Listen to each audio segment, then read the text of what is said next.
Welcome to PS blogs. সেই আবার রাষ্ট্রিক একটা লুক নিয়ে চলে এসেছি, পিছনের জায়গাটা দেখা। আর একটু আগে তো সবাই দেখলেন জয়ন্ত নদী। আমাদের একটা হোমস্টে আমার দাদা ভাই বুক করেছে, এটা হোমস্টে। তার নাম হচ্ছে আলতাপুরি হোমস্টে।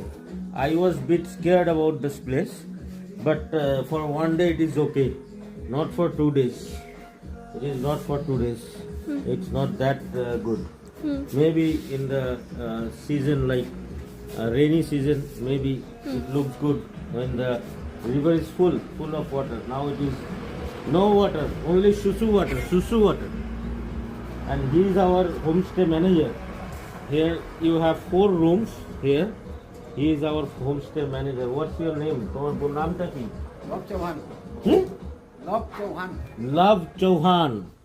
নিজের নামটাও লাভ চৌহান, ওর নাম সালমান খানের নাম ছিল লাভ চৌহান।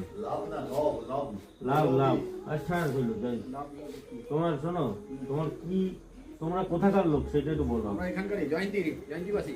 হ্যাঁ, আমরা জয়ন্তীর লোক। এদিকে এসো। আচ্ছা, তা জয়ন্তীতে তোমার জন্ম। জয়ন্তীতে বড় হয়েছে। কত ক্লাস অবধি পড়েছো? 9 পর্যন্ত পড়েছি। 9 পর্যন্ত পড়েছো। এখানে কোন স্কুলে পড়েছো? জয়ন্তী হাই স্কুল। জয়ন্তী হাই স্কুল। আচ্ছা, জয়ন্তী হাই স্কুল কি সরকারি হাই স্কুল? সরকারি।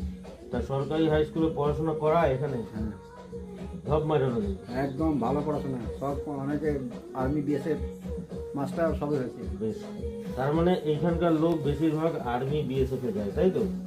আর্মি বিএসএফ এখানে কেন? তার কারণ হচ্ছে লোকেরা এখানে খুব শক্ত লোক। কেন? এরকম জঙ্গলের মধ্যে তোমরা থাকো তো, মানে এই জীবজন্তুর সাথে তোমরা লড়াই করে যে তোমাদের জীবনটা যে বাঁচে, সেইটাই হচ্ছে তোমাদের একটা মানে বড় আর কি পাওনা, বুঝছো? আমরা তো পাই না এইসব। আমরা তো থাকি শহরে, গাড়ি চড়ি সব সময়, এসিতে থাকছি, এসিতে ঘুমাচ্ছি, এসিতে খাচ্ছি, এসিতে পড়ছি। ওইটা কি হয় না, শরীরের ভেতর কেমন একটা হয়ে যায়। তবে এইটাতে ব্যাপারটা, এই পরিবেশটা আমরা পাই। শোনো, এই পরিবেশে আসার পর আমার শরীরটা যখন চনমনে হয়ে গেছে, এখন আমি এখন চাঁদে চলে যেতে পারবো হাইটা। তুমি আমার চেনো না, সেইটা আলাদা ব্যাপার। আমি কিন্তু চাঁদে চলে যাবো। আমি কিন্তু এখানকার পরিবেশ, আমি এখানে থাকি না, আমি 6 মাস থাকি বিদেশে, বুঝেছো? আমি তো এখানে থাকি না, তো আমি এখন হাইটা আমি চাঁদে চলে যেতে পারবো, যা এখানকার পরিবেশ। আর জলটা একদম ফার্স্ট ক্লাস। Okay, by.